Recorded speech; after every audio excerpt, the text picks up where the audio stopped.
Hi, Judge Andrew Napolitano here, and you are on Freedom Watch with my guest and good friend and colleague, Juan Williams.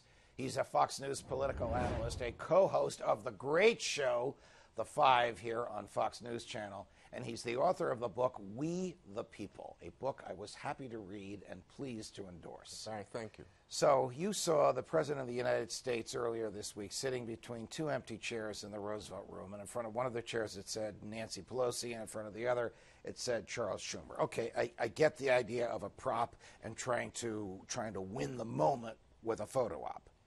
Can Donald Trump negotiate with Democrats whom he repeatedly insults? Well, that's the problem. So this started with the tweet in which the president indicated that he didn't have any deal that he thought was acceptable on the budget, so that he couldn't really negotiate with the Democrats, that they would have to come to him and say, Mr. President, here are some concessions we're willing to make in order to make the deal. The Democrats saw that as a business ploy by the businessman Donald Trump that was intended to put them at a disadvantage at the start of the negotiation and withdrew. Now, a lot of people say, well, they should be willing to go talk to the president. He's the president. But from their perspective, I think they were trying to level the playing field. All right, so Pelosi and Schumer are pros. Do they really take it to heart when he insults them? Are they really sore when he insults them? Or is their response to those insults, and I think they are insulting the things he often says about them, is their response to those insults just a negotiating technique? I think at this point it's just a negotiating technique. You know, part of this equation begins way back when the president had an interim budget deal struck, and everything got pushed back to the end of the year to December. Right. That was a tremendous win for the Democrats because it put the president and Republicans in a box with regard to a government shutdown. Right. They've got to make a deal in a short frame here, and the president needs 60 votes. Okay, so this is not like the tax bill that he is attempting to push through with no Democratic votes. Right. This cannot happen without at least 8 Democrats in the Senate, assuming he gets all the Republicans. Assuming he gets all the So he has to negotiate with Chuck Schumer at some point. No question.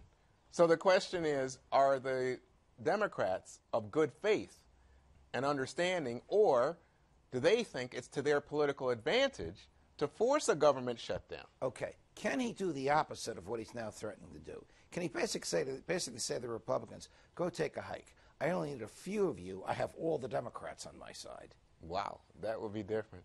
You know, this is interesting because when he's done this in the past... He did do this one time in the past. I forget what it was for. Yeah, no. He alienated a lot of Republicans because he was willing to make a deal with Chuck and Nancy. And whatever the deal was, it happened. Yes. So this is the kind of thing that, you know, it's a reminder, Judge, that Donald Trump is sui generis. And you being a great lawyer, you would know that means one of a kind. Right. One of a kind. He is not a Republican as we normally think of Republicans. In fact, his big supporters on talk radio, on the internet, Steve Bannon, regularly go after Senate Majority Leader Mitch McConnell, Speaker of the House Paul Ryan.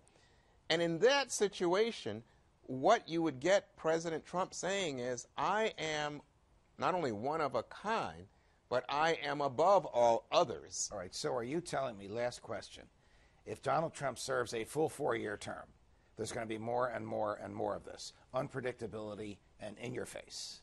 Judge, did you just say if? You don't think you think it might be? I'm challenging I don't know. But if he serves 4 years, I suspect that this becomes far more common.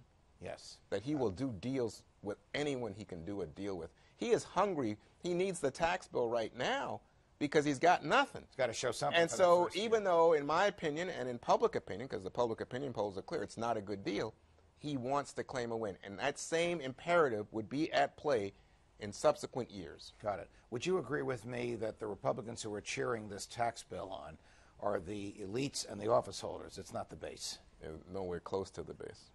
Unbelievable what they're trying to... it's kind of shocking because it's not good for the country. Yes. I know my taxes are going to go up. And right, yours yeah. I don't get... And middle class, the Trump's base, his supporters, their taxes are going up. Got it. Juan, always a pleasure. Thank you very much. From New York, defending freedom whenever they let me, Judge Andrew Napolitano. See you next time, America.